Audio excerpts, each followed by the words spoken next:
Après plusieurs semaines d'incertitude, l'enquête est formelle.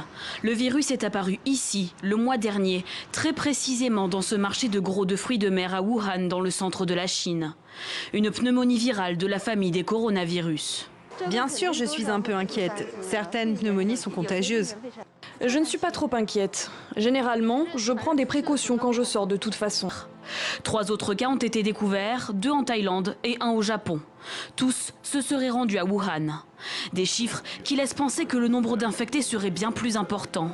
Pour l'heure, les autorités sanitaires cherchent à savoir dans quelle mesure la maladie est transmissible entre humains.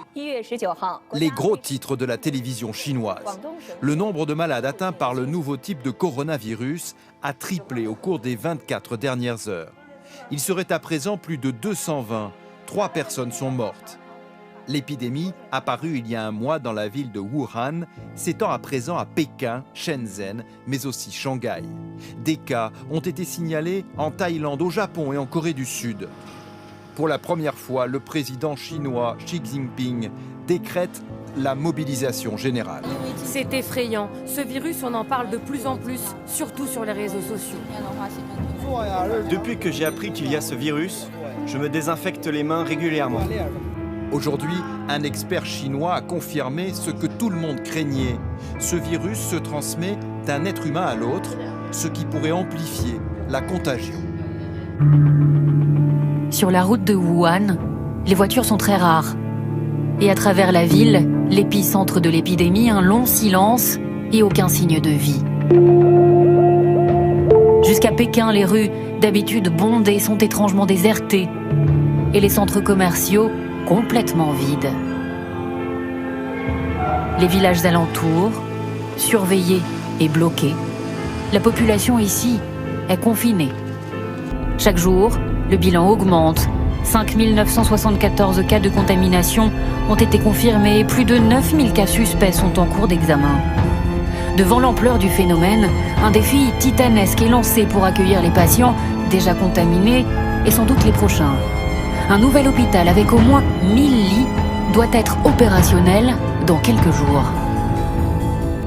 Le cas qui a été hospitalisé à Bordeaux et qui a circulé sur les réseaux sociaux est bien un cas confirmé, positif pour le coronavirus. Le patient est âgé de 48 ans. Il revient de Chine où il a fait un voyage de quelques jours. Il est passé par la ville de Wuhan. Dès demain, midi, et pour 15 jours au moins, nos déplacements seront très fortement. Reculez! Un mètre de distance! Reculez! Non, je viens du secteur du chômage, j'habite à la rue Marcadet. Regardez, je suis à la rue Marcadet pour racheter ça.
C'est une catastrophe sanitaire qui est en train de se dérouler en Équateur.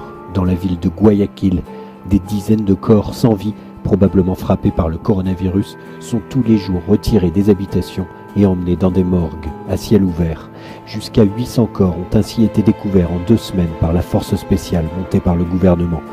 Guayaquil, épicentre de l'épidémie en Équateur, a vu ses hôpitaux et ses pompes funèbres rapidement saturés par les malades et les morts du coronavirus. La plupart des familles ne peuvent pas payer un enterrement et des dizaines de corps ont été laissés dans les rues de la ville, attendant le passage de la police ou des services mortuaires.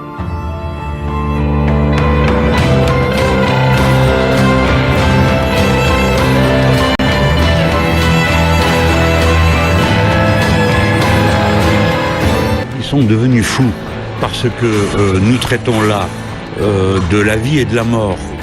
Ce qu'il y a derrière les décisions, c'est dans quel état va ressortir quelqu'un de ces murs. Donc je crie au fou. On ne peut pas avoir une vue comptable et technocratique comme celle qu'ils ont. Je dis au fou parce que c'est une vision inhumaine, bureaucratique de la vie des êtres humains. Ce sont des méthodes totalement contre-performantes dont le résultat va être d'aggraver la situation. Un point, c'est tout. Et quand on met des gens qui sont en sous-effectif, en surtension, le résultat, c'est qu'on aggrave des réalités qui vous laissent sans voix. Par exemple, qu'est-ce qui vous a choqué lors de cette visite ? Une unité de réanimation entière fermée parce qu'il manque de personnel, des toubibs qui brancardent eux-mêmes les gens jusque dans la rue. Donc je crois que les dirigeants nationaux, ceux qui prennent des décisions, feraient bien de ne pas se réfugier derrière leurs certitudes. C'est Agnès Buzyn, elle s'occupe de l'hôpital public comme les médecins de Molière s'occupaient des malades. En réalité, elle a procédé à toute une série de saignées depuis 2 ans, puisque en 2018, c'est 1,5 milliard qui a été ponctionné sur l'hôpital public.